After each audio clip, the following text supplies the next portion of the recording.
ನಮ್ಮ ಶಿಲ್ಘಟ್ಟ ಪೌರಾಯುಕ್ತ ಅಮೃತ ಗೋಳರ್ ಅವರಿಗೆ ಫೋನಲ್ಲಿ ಬೈದಿದ್ದಾರೆ, ಈ ತರದ್ದು ಒಂದು ಕಂಪ್ಲೇಂಟ್ ಇತ್ತು. ಆ ವಿಚಾರ ಬಗ್ಗೆ ನಾವು ಅಗ್ರಿವೇಟೆಡ್ ಕ್ರಿಮಿನಲ್ ಇಂಟಿಮಿಡೇಷನ್ FIR ಮಾಡಿ ಆ ಕೇಸಲ್ಲಿ ಆರೋಪಿ ರಾಜೀವ್ ಗೌಳ ಅವ್ರ ಮೇಲೆ FIR ಆಗಿತ್ತು ಆ ದಿನ. ಆಮೇಲಿಂದ ಈ ಕೇಸ್ ರಿಜಿಸ್ಟರ್ ಆದ್ಮೇಲಿಂದ ನಾವು ಅವ್ರಿಗೆ ಸಿಕ್ಯೂರ್ ಮಾಡಕ್ಕೆ, ಟ್ರೇಸ್ ಮಾಡಕ್ಕೆ ಎಫರ್ಟ್ಸ್ ಮಾಡಿದೀವಿ. 14th ಯಾವಾಗ FIR ಆಯ್ತು, ಆಮೇಲೆಯಿಂದ ಮೊದಲಿಂದ ಇವರು FIR ಆಗಕ್ಕೆ ಮುಂಚೆಯಿಂದ ಇವರು ಬೆಂಗಳೂರು ಬಿಟ್ಟು ಬೇರೆ ಬೆಂಗಳೂರು ಆಫೀಸ್ ಮನೆ ಬಿಟ್ಟು ಬೇರೆ ಯಾವ್ದು ದಾರಿಗೆ ಹೋಗಿದ್ದಾರೆ, ಈ ತರ ಮಾಹಿತಿ ಇತ್ತು. ನಮ್ಮ ಟೀಮ್ ವಗೇರಾ ಎಲ್ಲ ಇವರದು ಬೆಂಗಳೂರಲ್ಲಿ ಯಾವ ಯಾವ ಪ್ಲೇಸಸ್ ಇತ್ತು, ಆಫೀಸ್ ಮತ್ತೆ ಮನೆ ವಗೇರಾ ಅದು ಎಲ್ಲ ಹುಡುಕಿ ಸರ್ಚ್ ಮಾಡಿ ಆಮೇಲೆ ಬೇರೆ ಜಾಗ ಯಾವ್ದು ಹೊರಗಡೆ ಹೋಗಿದ್ದಾರೆ ಈ ತರ ನಮಗೆ ಮಾಹಿತಿ ಬಂದಿತ್ತು. ಆಮೇಲೆ ನಾವು ಸೆಪರೇಟ್ ಟೀಮ್ಸ್ ಮಾಡಿ ಈ ಆರೋಪಿಗೆ ಟ್ರೇಸ್ ಮಾಡಬೇಕು, ಸೆಕ್ಯೂರ್ ಮಾಡಬೇಕು, ಆ ವಿಚಾರ ಬಗ್ಗೆ ನಾವು ಪ್ರಯತ್ನ ಮಾಡಿದೀವಿ. ಸೊ ಲಾಸ್ಟ್ 10-12 ಡೇಸ್ ಇಂದ ಇದು ನಡೀತಾ ಇತ್ತು. ಆಮೇಲೆ ನಮಗೆ ನಿನ್ನೆ ಆರೋಪಿ ರಾಜೀವ್ ಗೌಡ ಅವರು ಕೇರಳ ಮಲ್ಲಪುರಂ ಡಿಸ್ಟ್ರಿಕ್ಟ್ ಅಲ್ಲಿ ಒಂದು ಹೋಟೆಲ್ ಹತ್ರ ಸಿಕ್ಕಿದ್ದಾರೆ. ಅವರ ಜೊತೆಗೆ ಇನ್ನೊಬ್ರು ಪರ್ಸನ್ಸ್ ಇತ್ತು, ಅವರು ಕೂಡ ಅವರಿಗೆ ಸ್ವಲ್ಪ ಹೆಲ್ಪ್ ವಗೇರಾ ಮಾಡಿದ್ದಾರೆ, ಶೆಲ್ಟರ್ ವಗೇರಾ ಕೊಟ್ಟಿದ್ದಾರೆ. ಅವರದು ಕಾರಲ್ಲಿ ಇಬ್ರು ಜನ ಓಡಾಡ್ತಾ ಇತ್ತು ಅಲ್ಲಿ. ಸೊ ಬೇಸಿಕಲಿ ನಮ್ಮ ಕರ್ನಾಟಕದಿಂದ ಇವರು ಚಿಕ್ಕಮಂಗ್ಳೂರು, ಮ್ಯಾಂಗ್ಳೂರ್ ಕಡೆಯಿಂದ ಕೇರಳ ಕಡೆ ಹೋಗಿದ್ದಾರೆ. ನಿನ್ನೆ ಈವ್ನಿಂಗ್ ಟೈಮ್ 4:30 ಅರೌಂಡ್ ನಾವು ಇವರಿಗೆ ಒಂದು ಜಾಗ ಇದೆ ಮಲ್ಲಪುರಂ ಡಿಸ್ಟಿಕ್ ಅಲ್ಲಿ, ವಾಜಿಕಡಗು, ಅಲ್ಲಿ ನಾವು ಇವರಿಗೆ ಸೆಕ್ಯೂರ್ ಮಾಡಿದ್ದೀವಿ. ಆಮೇಲೆ ಈಗ ನಾವು ಕರ್ಕೊಂಡ್ ಬಂದಿದ್ದೀವಿ ಅವರಿಗೆ, ಬೇರೆ ಪ್ರೊಸೀಜರ್ಸ್ ವಗೇರಾ ಎಲ್ಲ ನಡ್ತಾ ಇದೆ. ಕೋರ್ಟ್ಗೆ ಪ್ರೊಡ್ಯೂಸ್ ಮಾಡಿಕೊಂಡು ಆಮೇಲೆ ಮುಂದೆ ಇನ್ವೆಸ್ಟಿಗೇಷನ್ ಮಾಡ್ತೀವಿ. ಒಬ್ರು ವ್ಯಕ್ತಿ ಅವರು ಬಿಸ್ನೆಸ್ ಮ್ಯಾನ್ ಇದ್ದಾರೆ, ಇವರದು ಮೊದಲಿಂದ ಫ್ರೆಂಡ್ಶಿಪ್ ಇದೆ, ಬಿಸ್ನೆಸ್ ಪಾರ್ಟ್ನರ್ಸ್ ವಗೇರಾ ಏನು ಮತ್ತೆ ಮೊದಲಿಂದ ಫ್ರೆಂಡ್ಶಿಪ್ ಇದೆ.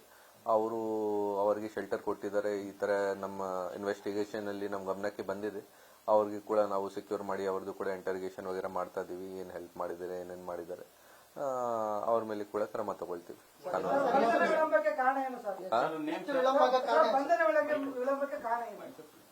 ನೋಡಿ, ನಾನು ಸ್ಟಾರ್ಟಿಂಗ್ ಅಲ್ಲಿ ತಮ್ಮೆಲ್ಲರಿಗೆ ಶೇರ್ ಮಾಡಿದ್ದೀನಿ. 14th ಯಾವಾಗ ಕೇಸ್ ರಿಜಿಸ್ಟರ್ ಆಗಿತ್ತು ಅದಕ್ಕಿಂತ ಆ ಟೈಮ್ ಇಂದ ನಾವು ಸೆಕ್ಯೂರ್ ಮಾಡಕ್ಕೆ ಆರೋಪಿಗೆ ಪ್ರಯತ್ನ ಸ್ಟಾರ್ಟ್ ಮಾಡಿದೀವಿ. ಬಟ್ ಆ ದಿನ ಅವರು ತಪ್ಪಿಸ್ಕೊಂಡು ಅಲ್ಲಿಂದ ಬೆಂಗಳೂರಿಂದ ಅಬ್ಸ್ಕಾಂಡಿಂಗ್ ಆಗಿತ್ತು. ಆಮೇಲೆಯಿಂದ ನಾವು ರೆಗ್ಯುಲರ್ ಆಗಿ ಫಾಲೋ ಅಪ್ ಮಾಡಿ ಬೇರೆ ಬೇರೆ ಜಾಗ ಚೆಕ್ ಮಾಡಿದೀವಿ.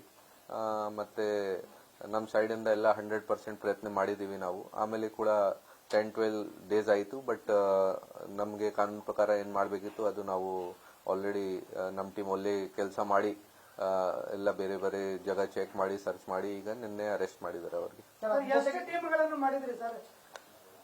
ಬೇಸಿಕ್ಲಿ ನಮ್ಮ ಶಿಲ್ಘಟ್ಟ ಇನ್ಸ್ಪೆಕ್ಟರ್ ಮತ್ತೆ ನಮ್ಮ ಸೈಬರ್ ಇನ್ಸ್ಪೆಕ್ಟರ್ ವಗೇರಾ ರೆಗ್ಯುಲರ್ ಆಗಿ ಕೇಸಲ್ಲಿ ಹೆಲ್ಪ್ ಮಾಡಿದ್ದಾರೆ. ಮತ್ತೆ ಆಮೇಲೆ ಸ್ವಲ್ಪ ನಮಗೆ ಸಿನ್ಸ್ ಲೇಟ್ ಆಗ್ತಾ ಇತ್ತು, ಸೊ ಬೇರೆ ಜನ ಇನ್ಸ್ಪೆಕ್ಟರ್ಸ್ ಬೇರೆ ರೇಂಜ್ ಅಲ್ಲಿ ಬೇರೆ ಇನ್ಸ್ಪೆಕ್ಟರ್ಸ್ಗೆ ಕೂಡ ನಾವು ಅವರಿಂದ ಕೂಡ ಹೆಲ್ಪ್ ತಗೊಂಡಿದ್ದೀವಿ ಸ್ವಲ್ಪ. ಟೆಕ್ನಾಲಜಿ ಇಷ್ಟೊಂದು ಇಂಪ್ರೂವ್ಮೆಂಟ್ ಇದೆ. ನೀವು ಗುಜರಾತ್, ರಾಜಸ್ಥಾನದಲ್ಲಿ ಕಳ್ಳರನ್ನ ಹಿಡ್ಕೊಂಡು ಬರ್ತೀರಾ, ಬಟ್ ಈ ಜಿಲ್ಲೆ ಒಳಗಡೆ ಆರೋಪಿನ ಹಿಡಿಯೋದಕ್ಕೆ ಯಾಕೆ ಲೇಟ್ ಆಯ್ತು? ಪ್ರಭಾವಿಗಳದ್ದೇನಾದ್ರೂ ಹಸ್ತಕ್ಷೇಪ ಇದೆಯಾ? ನೋಡಿ, ಈ ತರದ್ದು ನಾನು ಏನು ಹೇಳಕ್ಕೆ ಹೋಗಲ್ಲ. ನನ್ನ ಪ್ರಕಾರ ನಮ್ದು ಏನ್ ಡ್ಯೂಟಿ ಇದೆ, ನಮ್ ಕೆಲಸ ಏನಿದೆ, ಕಾನೂನು ಪ್ರಕಾರ ಅರೆಸ್ಟ್ ಮಾಡಬೇಕಿತ್ತು. ಅದನ್ನು ನಾವು ತುಂಬಾ ಫುಲ್ ಎಫರ್ಟ್ಸ್ ಮಾಡಿ ನಮ್ಗೆ ಯಾವಾಗ ಪೂರ್ಣ ಮಾಹಿತಿ ಬಂದಿತ್ತು ನಮ್ಗೆ ಸಿಕ್ಕಿದ್ದಾರೆ, ನಾವು ಅರೆಸ್ಟ್ ಮಾಡಿದೀವಿ. ಮತ್ತೆ ಕಾನೂನು ಪ್ರಕಾರ ಇನ್ವೆಸ್ಟಿಗೇಷನ್ ಅಲ್ಲಿ ಮುಂದೆ ಹೇಗೆ ಹೋಗಬೇಕು, ಏನ್ ಮಾಡಬೇಕು ಅದು ಮಾಡ್ತೀವಿ. ಯಾವ ಕೇಸಲ್ಲಿ ಕೋರ್ಟ್ ಇದೆ ಅದೇ ಕೋರ್ಟ್ ಅಲ್ಲಿ ಪ್ರೊಡ್ಯೂಸ್ ಮಾಡಬೇಕು. ಶಿಲ್ಘಟ್ಟ ಅಲ್ಲಿ ಕೇಸ್ ಇದೆ, ಶಿಲ್ಘಟ್ಟ ಅಲ್ಲಿ ಪ್ರೊಡ್ಯೂಸ್ ಮಾಡಬೇಕು. ಅವ್ರ ಹೆಸರು ಮೈಕಲ್ ರಿಗೋ ಇದೆ. ಅವರು ಬಿಸ್ನೆಸ್ ಮ್ಯಾನ್ ಇದ್ದಾರೆ. ಫರ್ನಿಚರ್ ಕೆಲಸ ವಗೇರಾ, ಫರ್ನಿಚರ್ ಬಿಸ್ನೆಸ್ ವಗೇರಾ ಮಾಡ್ತಾ ಇದ್ದಾರೆ ಅವರು. ಬಟ್ ಅವರು most probably I think around 60 age ಇದೆ ಅವ್ರದ್ದು. ಅವರು ಇವರಿಗೆ ಮೊದಲಿಂದ ಫ್ರೆಂಡ್ಶಿಪ್ ವಗೇರಾ ಇದೆ, ಮೊದಲಿಂದ ಪರಿಚಯ ಇದೆ. ಸೊ ಬೆಂಗಳೂರಲ್ಲಿ ಅವರದು ನೇಟಿವ್ ಬೆಂಗಳೂರು ಇದೆ. ಬೆಂಗಳೂರಲ್ಲಿ ಹೋಗುವಾಗ ಆ ಟೈಮ್ಗೆ ಶೆಲ್ಟರ್ ವಗೇರಾ ಕೊಟ್ಟಿದ್ದಾರೆ. ಆಮೇಲೆ ಇವ್ರದ್ದು ಕಾರಲ್ಲಿ ನಿನ್ನೆ ನಮ್ಗೆ ಸಿಕ್ಕಿದ್ದಾರೆ ಇಬ್ರು ಜನ. ಇವರದ್ದು ಒಂದು ಮಾರುತಿ ಬ್ರೆಜಾ ಕಾರ್ ಇದೆ, ಆ ಬ್ರೆಜಾ ಕಾರಲ್ಲಿ ಇಬ್ರು ಜನ ಸಿಕ್ಕಿದ್ದಾರೆ ನಿನ್ನೆ ನಮ್ಗೆ. ಹೌದು.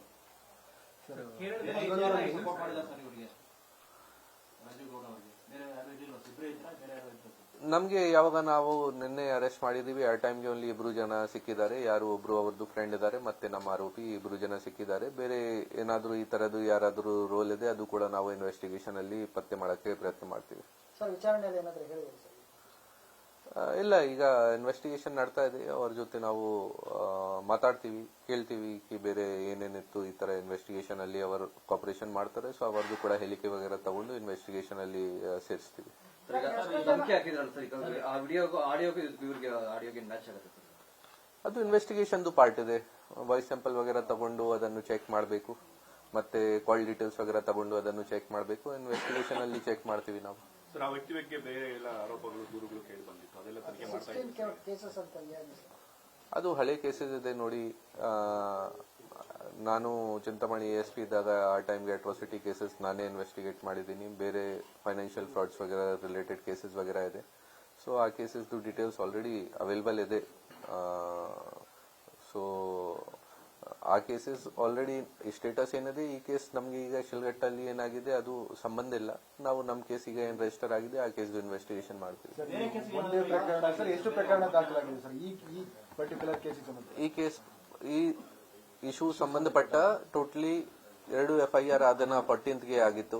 ಒಂದು FIR ಪೌರಾಯುಕ್ತ ಅಮೃತ ಗೌಳರ್ ಅವರಿಂದ ಆಗಿತ್ತು. ಇನ್ನೊಂದು FIR ಶ್ರೀನಿವಾಸ್ ಅವರು JDS ಪಾರ್ಟಿ ವರ್ಕರ್ ಇದ್ದಾರೆ, ಅವರ ಕಡೆಯಿಂದ ಆಗಿತ್ತು.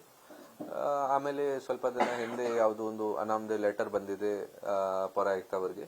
ಆ ಟೈಮ್ಗೆ ಕೂಡ ಅವರು ನಮಗೆ ಕಂಪ್ಲೇಂಟ್ ಕೊಟ್ಟಿದ್ದಾರೆ. ಸೊ ಅದು ನಾವು ಅನ್ನೋನ್ ಪರ್ಸನ್ ಮೇಲೆ ಒಂದು FIR ಮಾಡಿದ್ದೀವಿ ಆ ವಿಚಾರ ಬಗ್ಗೆ.